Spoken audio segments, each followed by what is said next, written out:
over at the Federal Reserve or borrowing it instead of just Senator doing from South Carolina. Thank you. I will be making a unanimous consent request here just in a second. And the reason I'm doing this, I think every hour that we go without funding the military, every day that we wait, the longer we continue this madness, the worse it is for those who fight a war we can't afford to lose. I think the Congress, in the words of General Mattis, have done more damage to any enemy, to the military than any enemy on the battlefield. So tonight, I'm here speaking for you. We're going to end this madness as soon as we possibly can. I respect Senator Paul. He's a fiscal conservative, every bit of it. But when it comes to national security, not so much. So he wants to do entitlement reform. God bless him. That's where the money's at. I ask unanimous consent that, notwithstanding Rule 22, at 6 p.m. today, the Senate vote on the motion to invoke cloture on the motion to concur in the House amendment to the Senate amendment to H.R. 1892, I guess I should say 645, with a further amendment. 8 o'clock. Further, that if cloture is invoked, all post-cloture timing be yielded back and the Senate vote on the motion to concur. Is there objection? Mr. President, Senator from Kentucky. reserving the right to object. I think no one in this body, more than I, wants to continue funding the military. I have 3 young nephews who serve in the military. My father-in-law was a career Air Force man. My dad served in the military. But I think it's also important when we talk about how we have a strong country is that we have to talk about solvency. And I think there comes a point in time when you borrow so much money that it actually becomes a threat to your national security. It was Admiral Milliken, former Chief of Staff, who said that the biggest threat to our national security currently actually is our debt. And so I think there is an irony in those who criticize President Obama for trillion-dollar debt deficits are now in the body saying, oh, we must pass this trillion-dollar deficit. And so, yes, I do think it's important that we have this debate. What I've been arguing for tonight is not a delay, not any kind of permanent delay. What I've been arguing for is an open debate. So if we're having all the spending, every last bit of spending has been glommed together in one bill, 700 pages. No one's read it. Nobody has any idea what's in it. And there's no reform. I think if we're going to do that, we ought to at least have amendments and have an open debate. If we're not going to have an open debate, if it's going to be take it or leave it, frankly, I'll leave it, because I think my duty and what I told the American people was, I care. I care about how much debt we're accumulating as a country, and I think it is a danger to our national security to accumulate so much debt. Therefore, I object. Objection is heard. Thank you, Mr. President. The senator from South Carolina. I know what's in it. $160 billion over the next 2 years that is absolutely necessary to rebuild a military that's in decline. If you don't believe me, ask the Secretary of Defense. There's other things in this bill, some of which I like, some of which I don't. I know this, that the President of the United States, who's our Commander-in-Chief, says he will sign it if you will send it to him. And the reason that we're not going to send it to him right now is because Senator Paul has every right to object. This is a debate worth having. What is the most important thing for our country? You know, the deficit and debt are real. And to his credit, Senator Paul is willing to do the hard things, like change the age of retirement and means-test benefits. That's how you get out of debt. What we're doing tonight is putting money into the pipeline of a military that has suffered mightily since Senator Paul and others voted for sequestration in 2011. Enough is enough. The day of reckoning is upon us. Every hour, every minute matters to me. So what I'm trying to tell people back in South Carolina, if you're worried about the debt and deficit, count me in. But to go to there, you have to do something that very few people will do. And Senator Paul is not in the category of the very few.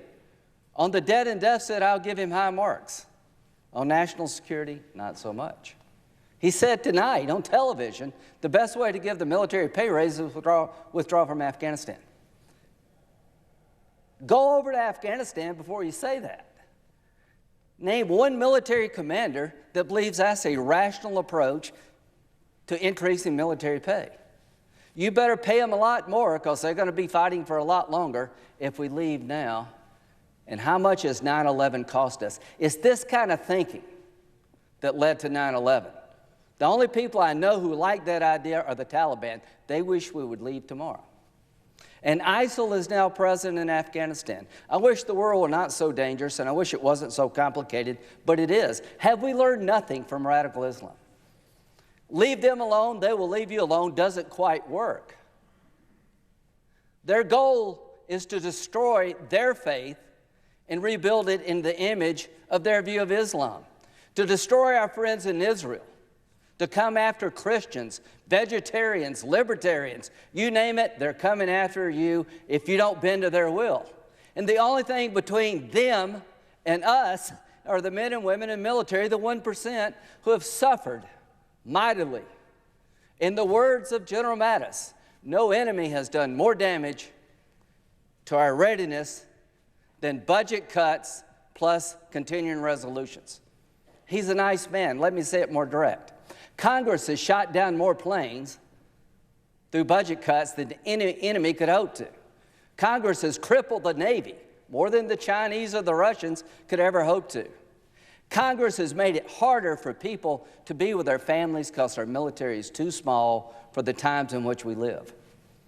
The times in which we live are the most dangerous since the 30s. I will repeat again. The only reason 3,000 of us died on 9/11 is they couldn't find the way to kill more of us. If they can ever find that way, they will do it. And as long as we have some soldiers in Afghanistan, Afghanistan is not likely to be the platform for the second 9/11.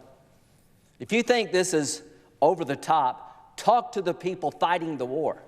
Go there yourself. I spent a lot of time in Afghan prisons, detention centers, looking at the enemy as a reservist and as a senator.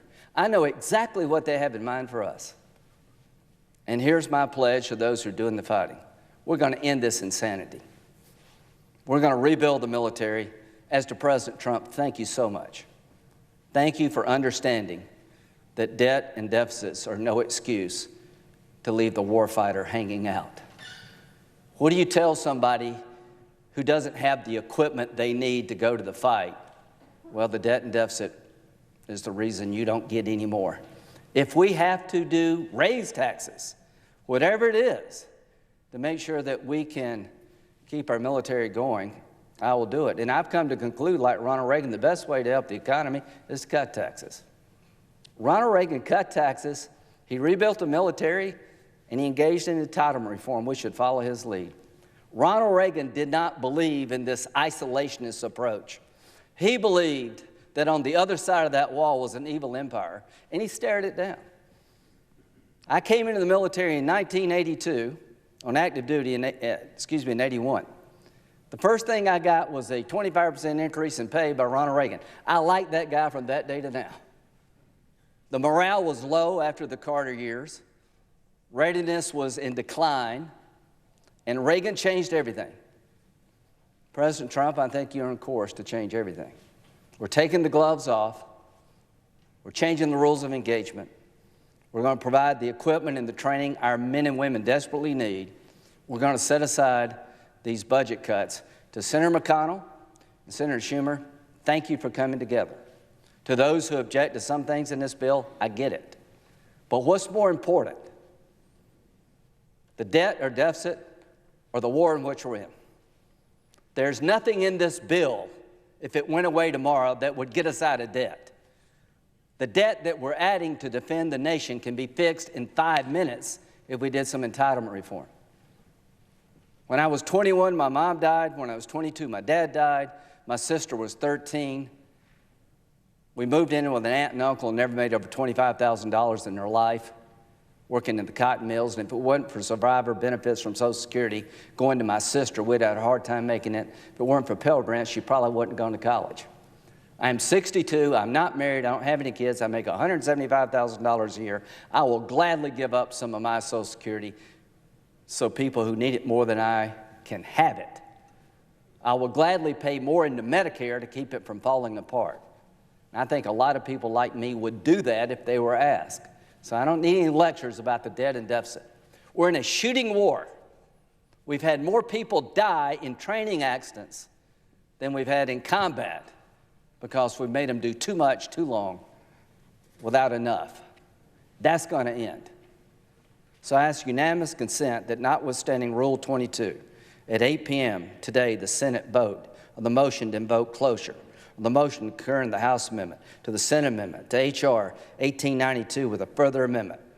Further, that if cloture is invoked, all post-cloture time be yielded back and the Senate vote on the motion to concur. Is there objection? Mr. President, The senator from Kentucky. reserving the right to object, I think there are some interesting points when we look at our debt and we try to figure out how best to fix it.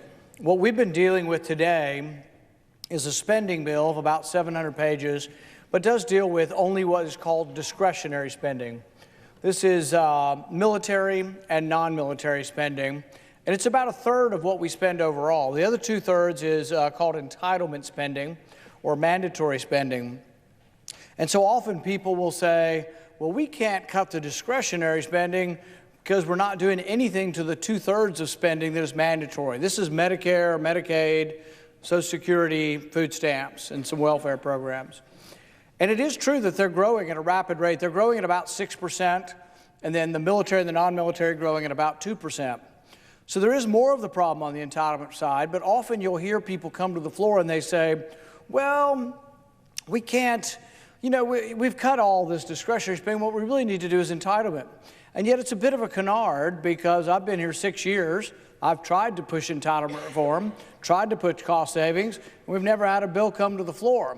So people say, oh, I'm not going to cut this, but if the other were to come to the floor, if mandatory spending cuts, well, how come nobody brings it to the floor?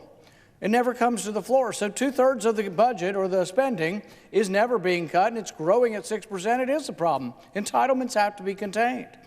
Some of the entitlement problem is really neither Republican nor Democrats' fault. It's basically a function of that we're living longer. So when Social Security was created, the average life expectancy was about 65 or less. Now the average life expectancy is about 80, so you can see how the costs have risen dramatically. We're living a lot longer. The other thing that happened somewhere along the way is when we were victorious in World War II, we came home, we had a lot of babies for one reason or another. The baby boomers, 60, 70 million of them, and they're retiring. So there's an enormous cost of retiring baby boomers, and we're living longer. And so these things have added to entitlement costs, and there are things we could do. I've recommended that we gradually raise the age of eligibility. And people say, oh, you don't want people to get their Social Security at 65. Well, it's already 67, actually. Or Medicare. The problem is if we leave things as is, Medicare is about $35 trillion short, and Social Security is about $7 trillion short. So you got $7 trillion short in Social Security and 35 in Medicare. You do have to do something about the entitlements. But, the same grievance I have for the process here is the same grievance I have for entitlement reform. I've been pushing for it for 6 years here. I've introduced bills that never get hearings. So the leadership on both sides, in fact, I've heard this before, they'll say, you can talk about it, but don't put it on paper. So many people are for entitlement reform until it comes to the specifics. You saw a little bit of this in the debate over Obamacare. Getting rid of any kind of entitlement or even lessening it or making it more cost effective, people freak out with that. So it is true you have to look at entitlements. If we were to look at entitlements, it would take some pressure off of military spending. But I think it's also important with military spending to put it in perspective. We have doubled military spending since 9/11, 2001. We put a lot of money into the military. And then there's a question of what is national defense? Is defense having weapons to defend ourselves against attack, having troops and armaments and being able to defend and occasionally go to where the attackers are? Or is the job of the military to be involved in every civil war around the world? Currently, we're involved in at least 7 different wars. None of them have been voted on. Our founding fathers said that the executive branch was the most prone to war, and therefore they gave that power to Congress. And yet we haven't voted on any of the 7 wars we're involved with. 7 different wars around, at least. There have been people talking about authorizing war, and they want us to be involved legally somehow in 34 some odd countries. So really, we should have a more robust debate. We haven't been able to force a debate on whether or not we're at war for the last 7 years. I've been trying to get a vote on whether or not we are at war. We certainly appear to be at war.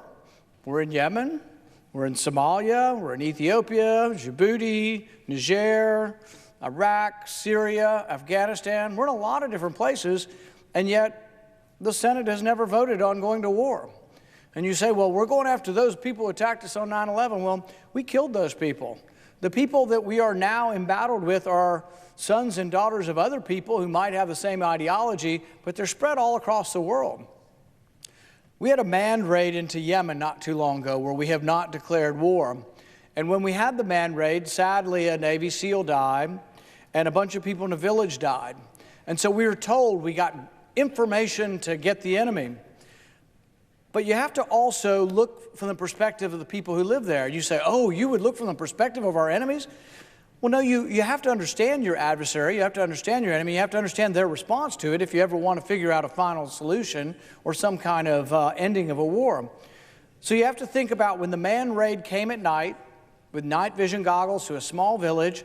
Let's say the people were bad people. Let's say they were terrorists and someday might have come here.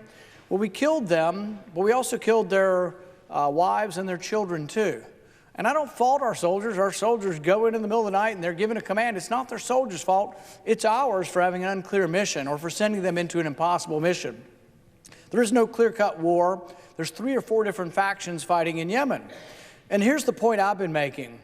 The neoconservatives are histrionic about, oh, Iran is supporting the Houthi rebels. Well, on the other side are Sunni extremists who are supported by Saudi Arabia, which also supports Sunni extremism across the world. But there's also a third party in Yemen that is al-Qaeda in the Arab Peninsula. And my fear is that when you go in, you say, oh, the Iranian-backed Houthi rebels, we must kill them, and we're going to support the Sunnis from Saudi Arabia. You have to ask yourself, well, what about al-Qaeda? Do they get stronger or weaker? Here's my fear. We go into a civil war that nobody in America knows about, nobody can know up from down on, and we decide to get involved. What if the end result is chaos? What if out of that chaos arises al-Qaeda? What if the end result of us getting involved in a civil war is they all kill each other, and we end up with a civil war in which al-Qaeda becomes stronger? Is there an objection to the request? The interesting thing about it is, as you look at the war in Yemen, is that when you... Is there objection to the request? Yes, I object. So the objection is heard. So as you look at the war in Yemen and you go back and forth and you say, what are the results of getting involved in the civil war? It may well be that al-Qaeda gets stronger. If you look at what happened in Syria, the neoconservatives, they went crazy and said, we should support the moderates in Syria that are fighting against Assad. Well, it turns out the moderates in Syria were al-Qaeda-linked, ISIS-linked jihadists. In fact, one group that the neocons said we must give weapons to, turned out, as soon as they got anti-tank weapons from us, they said, this was a quote from one of the leaders, days after they got anti-tank weapons from us, they said, when we're done fighting Assad, not ISIS, Assad, we're going to attack Israel to take back the Golan Heights. We did this and we pumped millions of dollars and hundreds of tons of weapons into Syria, and it didn't work. And finally, actually, when we quit doing the funding and sending of weapons in, is when actually the Kurds rose up with our help and actually did a much better job. So the thing is that there's a perpetual war crowd who ignores the Constitution, and they will say we should be at war everywhere and we don't need to vote on it.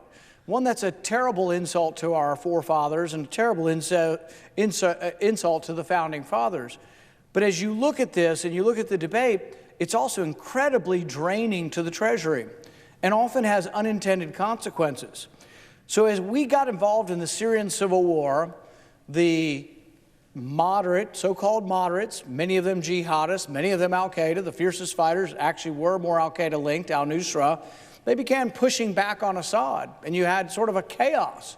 Guess who arose in the chaos there? ISIS.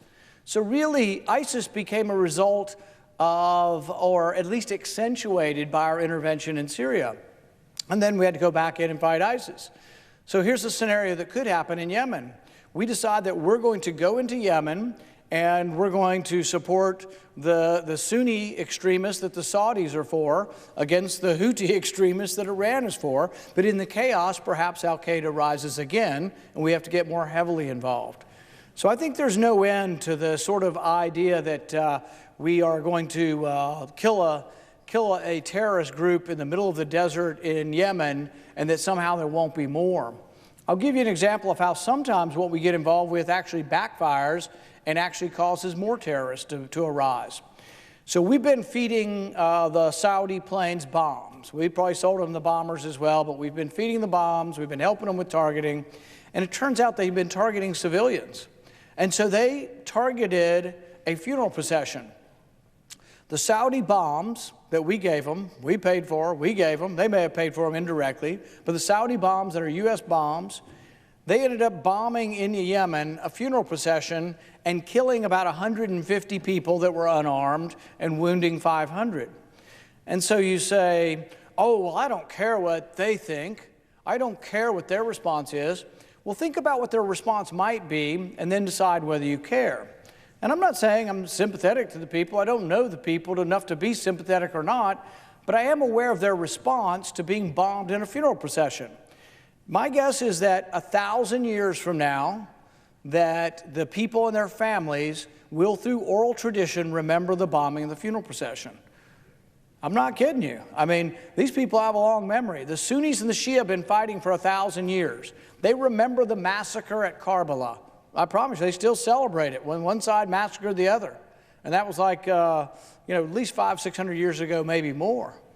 And so there's a long memory going on in this, and we have to decide whether it is more beneficial to kill one of them than it is to the result of having 10 new terrorists created by that. And the thing is, they're everywhere, and there's a branch of Islam that is radical and that does wish our demise and wishes harm. But we have to decide what the best way of containing this is, what's the best way of defending our country. And if you look at it, what I think you'll find is that there have been a great deal of unintended consequences. One, an enormous drain on the Treasury, but two, a lot of unintended consequences as far as sometimes it's actually made it worse. I think our intervention in Syria actually exacerbated the rise of ISIS. I think our intervention in Yemen could well exacerbate or cause or allow the rise of al-Qaeda in the Arab Peninsula again. It's confusing when you ask, what do the soldiers want? The only soldiers that are allowed to speak are the ones at the very top or those who are retired. Even at the very top, most generals who are still active can't give a full opinion. They may give it to the administration, but typically not like on television or to the public. But the average soldier really is never asked for his or her opinion. And I understand that. I understand the role of the order of the military, and you have to take orders. But the interesting thing is, as you meet the average soldier, and I promise you this is true, and if people were able to do this and we were able to actually take a poll of thousands and thousands of ordinary soldiers, I think if you ask them, do we still have a purpose in Afghanistan? Are you ready for another deployment? You've been on 6 deployments to Afghanistan. Are you excited about the next deployment because freedom is going to ring out in Afghanistan? They're going to be a great self-sufficient country, and we will have won the war. I think most of the soldiers who have been there will actually tell you the opposite. And I've met dozens and dozens and dozens of these soldiers who have come home and actually are unclear now what our motives are. They're unclear what our goal is. They're unclear what the end result is. We had 2 undersecretaries recently into the Senate Foreign Relations Committee. One was Undersecretary of Defense and another Undersecretary of State. And so one of the senators asked them, how many Taliban are they? How many people are we fighting? Seems like a pretty honest question. And he said, you don't have to tell me the exact number, tell me about how many we're fighting. Neither one of them knew. They said, we have to wait till fighting season, then we'll find out. Well, anytime you're in a situation where there is a fighting season, and every year there is a fighting season, that maybe indicates maybe this is a perpetual war that's not going to end. But neither of these guys know. Is there 100,000 Taliban? Is there 10,000 Taliban? Interestingly, for the neocons who think this is going to sort of end like Hiroshima or Nagasaki and there'll be unconditional surrender, it will never end that way. So even Secretary Mattis, when I've asked him, will there ultimately be negotiation with the Taliban? He says actually there will be. The Undersecretary of the Department of Defense in our meeting said that the goal is to push them towards negotiation. But here's the interesting thing about Afghanistan. We've had as many as 100,000 troops. President Obama, who ran on a message of having less war and less involvement, and was mercilessly criticized by the Republican side, actually escalated the war in Afghanistan to a great degree. So President Obama puts 100,000 troops into Afghanistan, and what happens? The enemy melted away. I'm sure we killed some, we won some battles, but they sort of melted away into our good ally Pakistan for the most part.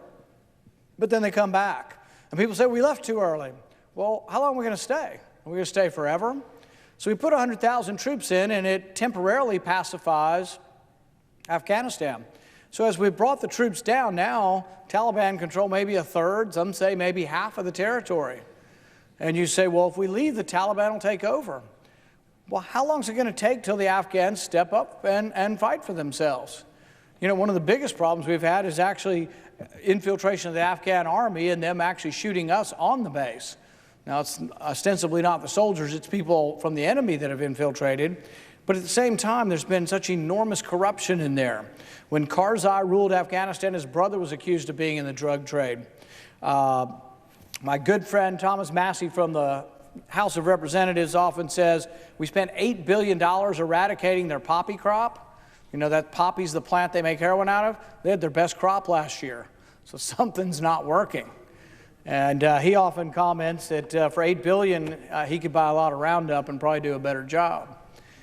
But the thing is that we aren't doing a very good job. The mission doesn't seem to have the purpose that it once had.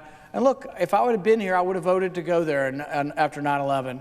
We needed to disrupt the terrorist networks. We needed to punish them. And we needed to make sure they couldn't attack us again. So it was a noble endeavor. But there has to be an end. So when we say that, I think part of our problem is we're unsure how to define victory, so we never can have it.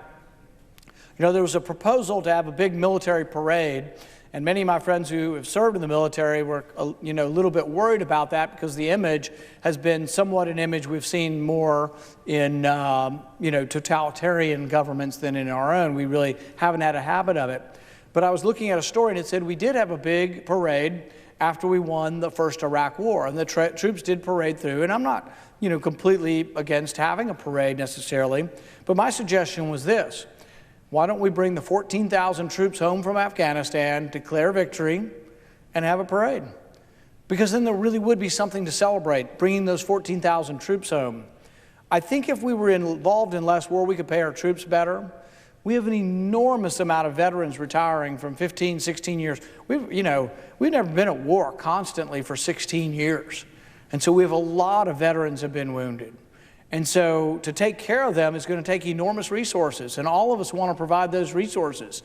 But the thing is if we continue in sort of this perpetual war mode, are we eventually going to run out of money where we can't even take care of our own veterans? And so really what we're looking at tonight is we're looking at $1 trillion deficit. And I do think that deficit really, it does threaten our national security. I think our foreign policy threatens our national security in the sense that there are things that we need to upgrade. We need to take care of our nuclear arsenal. We need to take care of our bombers. We need to have the most modern planes and technology, but we often can't have it because we're involved in so many wars. People talk about the Romans getting overextended. We're everywhere, and we always think somehow it's our responsibility to take care of everything. And I think that in many parts of the world, particularly in Afghanistan, they see, they've been, since Genghis Khan, people have been going across Afghanistan, conquering it, and going back across it, and then somebody new comes. But each time, the indigenous people have been strong enough to sort of ward off and eventually get rid of their attackers. Their attackers wore out. And it's sort of the same way now. Some of the people like us being there. Some of them have been honest, upright, good people. Some have been crooks. Karzai and his family were involved in the drug trade. The other problem is this, and this is a real problem that the other side fails to acknowledge, is Afghanistan is not really a country. Afghanistan is an area of Central Asia that Westerners drew a line around in the late teens or 20s. It may have been 1922. So that we draw this line around Afghanistan, we call it a country, but it's not really a country. The far western part speaks Farsi, or is related in many ways more to the Iranian people and has more in common. The northern tribes have in common with the Uzbeks, the Kazakhs, and different nationalities to the north. The Pashtuns sort of are on both sides of the Pakistan border, but if you ask any of these disparate people who their allegiance is to, they'll tell you that primarily their allegiance is to their local either warlord or local elders or local council, but they didn't have much allegiance to Kabul, and never really have. They've never really seen themselves as subservient to the capital. So when we go there and we say, well, we're going to create a nation, it really isn't a nation that can be created, because there really are people that may not want to be part of a nation. Iraq has a little bit of the same thing. You have the Sunni-Shia split that is 1,000 years old, and then you've got the Kurds as well. And you've got a people that aren't necessarily that comfortable under the yoke of one country. And so as we try to force them in together and try to have them dominate, what you've kind of found in a lot of these areas is that you end up having a strong man, and the strong man rules with an iron fist. This was Saddam Hussein, who none of us have any love for. But the interesting thing about world politics and balance of power is that when we went in and toppled Saddam Hussein, let freedom ring, we actually made it more difficult for us in the world and made the Middle East more unstable. Because, see, Iran and Iraq had fought a fierce 8-year war, a very bloody war, and had come to somewhat of a standstill. But Saddam Hussein, for all his warts, was somewhat of a counterbalance to Iran. And so when Iraq is toppled and Saddam Hussein is gone, you once again have a power vacuum, and into that power vacuum, Al-Qaeda will fill, and did. And you upset the balance of power, between Iran and Iraq, and now Iran seems to be more threatening throughout the region.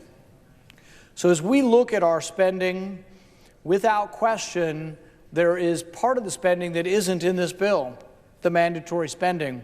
But for those who say, oh, we're not going to do anything for the part of the bill we're actually voting on, and we're okay with a $1 trillion deficit, I think there is a sort of a litmus test, and it's a litmus test of hypocrisy. If they were against $1 trillion deficits for President Obama, why is it okay to be a Republican deficit of $1 trillion? I think there's no escaping the hypocrisy of that. I think there's no escaping also the dire warnings we heard. Almost all of the Republicans, I venture to say every Republican in the Senate, has made dire warnings about the debt and was critical of President Obama. I was one of them. But we need to be honest enough to look in the mirror at ourselves when we are in charge of all three branches of government. See, when the Republicans took over the House, they said, well, don't have too high of expectations. We only control 1/3 of the government, or 1/2 of 1/3 of the government. And then we took over the Senate, and they said, well, we still can't do anything because President Obama's there. Now we have a Republican president. I don't know what the excuse is going to be. Some say, well, we must govern. And if by govern they mean act like the other side and run up huge deficits, I guess that's not what I'm interested in as far as governing. Governing is about making tough choices.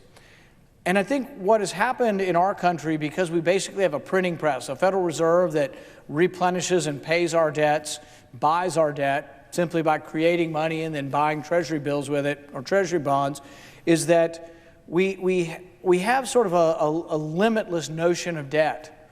And that's kind of what's been going on. We just keep adding to it, and we, to a large extent, haven't had a catastrophe. I think we were close in 2008, and some of that is related to accumulation of debt. I think you also will see some of that in the near future. There's an unsettling notion out there with the stock market having risen so fast, so far, so fast, that you're seeing this jittery notion out there. And there is the worry about interest rates. There's the worry that historically we've funded this massive debt at about a 2% interest. What happens if we get back to more normalized rates of interest? So I think this is an important debate. And it's important to get also back to the crux of the debate. What I've been arguing for tonight is that we have amendments. The most important job that Congress does is to pass spending bills. It's the most important thing we do and the most important oversight that we have. And if we're to do that oversight, we should have a debate. We should have amendments.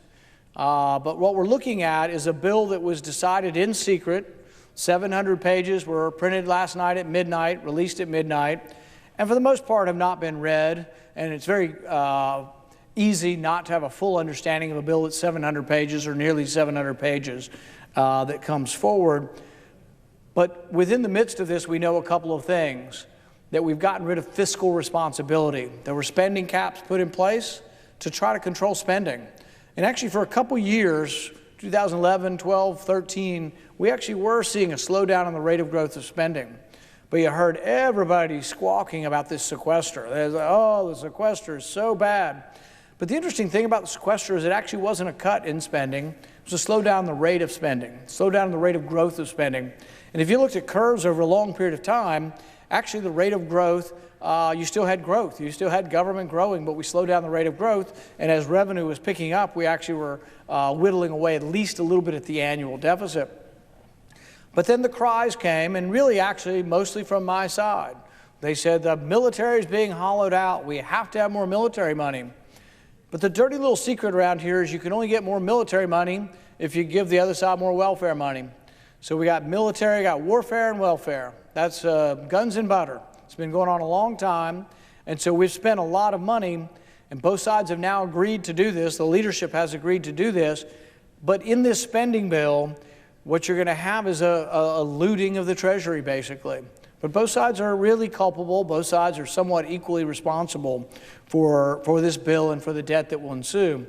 But the real question has to be, I think most importantly for my side, if you were against President Obama's trillion-dollar debts, trillion-dollar deficits, why are you for trillion-dollar deficits when you just simply put a Republican name on it? And I think people are going to see through this. I think people will see, and you're already seeing some of the clips in the media, putting forward the comments in 2010 and 11 about President Obama's debt. And these are comments coming from Republicans who are now for this bill. And as they say in some parts of the country, they got some explaining to do. And that's the question. I mean, are people going to look at this and say, my goodness, is everybody up there just a partisan politician that all they care about is party? And that the debt's bad when it's a Republican debt, but then it's not bad when it's a Republican. I mean, it's bad when it's a Democrat debt, and it's not bad when it's a Republican debt. That's sort of what we're facing. And so my recommendation is that we really look long and hard at this. And most of the senators will tell you, they say, this is the last one. I'm never voting for this again. These are terrible. This is a rotten way to run your government. I object to doing it this way, but I'm going to vote for this one because, I don't want the government to shut down. And while I don't want the government to shut down, I also don't want to keep it open if we're not going to reform it.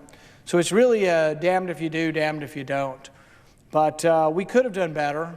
We could have moved forward with a responsible spending package that had amendments that we could all offer on the floor, an open amendment process and a debate. But we chose not to go that way, and that's why we're here. Some will say, oh, you're responsible for this. It's all your fault. Well, if I'm responsible for drawing attention to the debt, so be it. Somebody has to do it.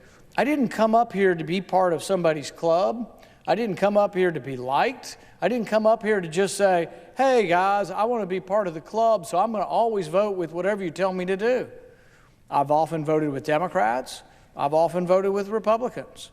I have bills, I probably have 24 bills that I've co-sponsored with Democrats, but I'm also seen as one of the most conservative members of the Senate.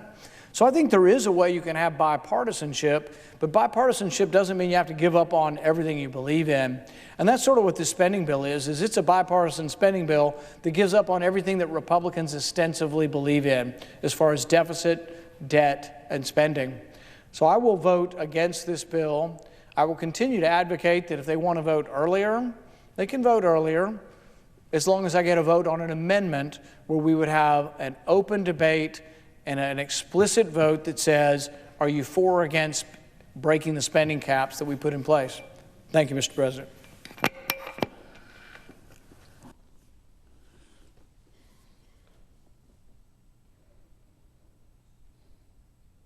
Mr. President. The senator from North Carolina. Thank you, Mr. President. Mr. President, I was talking with the Pages earlier, asking them if they knew what was going on, and I'm not sure if people that are watching the debate know what's going on, but let's talk about the mechanics of what's happening right now.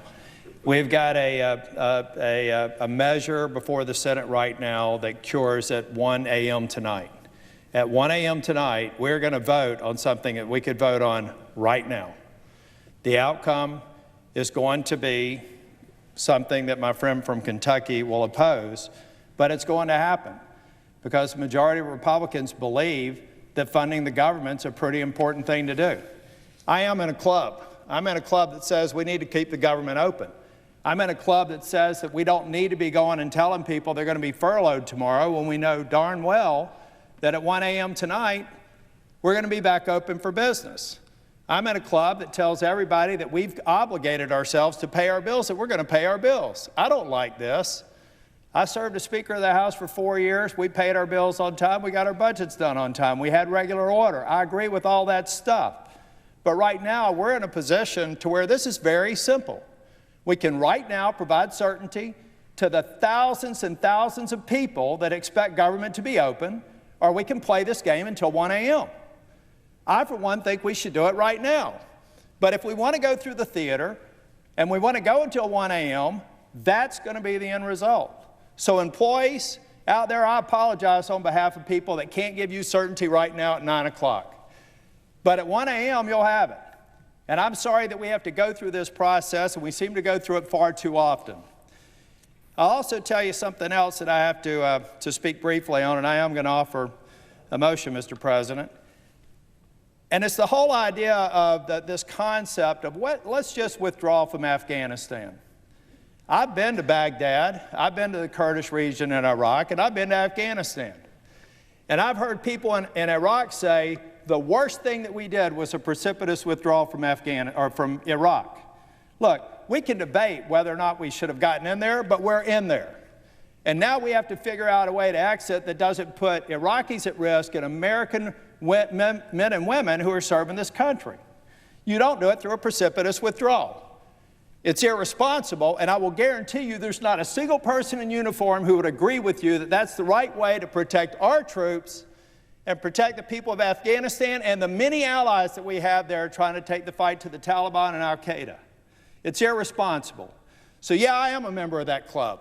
I'm a member of a club that says when the United States says that we're going to go in and protect a country and we're going to try and get it on the right path, that we stay there until we get it done, and we do everything we can while we're there to keep our men and women safe. And if that's the wrong club to be in, so be it. I happen to think it's the club that every single one of us should be in, and this is not the sort of discussion we should be having tonight. Tonight is about funding the government. Tonight is about actually having a great discussion about regular order, getting appropriations bills on the floor, having a debate like we're going to have on immigration next week. But now's not the time to have this discussion. We have to decide, what do you want to be as a U.S. Senator? Do you want to be a senator that wants to make a point, or you want to make a difference? You know what? I don't see how points alone make a change in America. What makes a change in America is when we ratify a bill or we get a bill out of here, we send it to the president, it becomes law. If all I do is a speech on the floor and it doesn't produce an outcome, time after time after time, then you may want to rethink about how you're trying to get your point across, because what happens when you don't produce an outcome here? You haven't convinced 60 senators or 51 senators that your idea is good enough for them to support. Go to work, build a coalition, make a difference. You can make a point all you want, but points are forgotten. There's not a whole lot of history books about the great points of the American Senate. There are history books about the great results of the American Senate, the great bills like the tax reform bill, the other things that we've done in this session, but not points. People aren't here to talk about a good point. They're here to talk about a good outcome. How do good outcomes happen? When we take votes, like the vote we should be taking at 9 o'clock tonight. We may take it at 1 a.m. I'm a night person. I'm all right with that. But we should be taking it now. And so, Mr. President, I ask unanimous consent that notwithstanding Rule 22 at 9 p.m. today, the Senate vote on the motion to invoke cloture on the motion to concur in the House amendment to the Senate amendment to H.R. 1892, with a further amendment. Further, that if cloture is invoked, all post-cloture time be yielded back, and the Senate vote on the motion to concur. Is there objection? Mr. President, The senator from Kentucky. reserving the right to object. The question is often asked, if not now, when? We're often told, now, Senators, not the time to discuss this. If we can do this through committee in an orderly fashion, there's always going to be a better date. But the date never comes. The vast majority of the senators will admit to you that the way we do our budgeting and the way we do our spending around here is abominable. It's an abomination, and most people are opposed to it. And yet they come to the floor saying, let's just get it done and keep doing it the same way we've always done it. And so until someone takes a stand, until a majority of us will say no, enough's enough, it'll continue to be the same thing. And the promises of making it different in the future are somewhat an illusion or a false promise that just never gets here. You know, 4 times in 41 years have we done the right thing where we did the individual appropriation bills. 4 times in 41 years. So what I've been proposing, and this actually would have been a nice thing to vote on tonight too, but because it's a closed debate, there won't be any vote. So it's kind of confusing. People come down saying, we want to vote, but they don't want to vote on anything they don't agree with. They don't want to have any kind of open amendment process where we could have votes. But one of the things that I've been interested in putting forward is something called the Shutdown Prevention Act. And this is something that I've put forward that says, you know what? If after a year of being able to put forward your appropriation bills, you haven't done your job, that the spending for your department will go down by 1%. Mr. President, regular order. And as it goes down by 1%, that would force them to do their job. Does the senator object? I object. Mr. President. Objection is heard. The senator from North Mr. Carolina. President.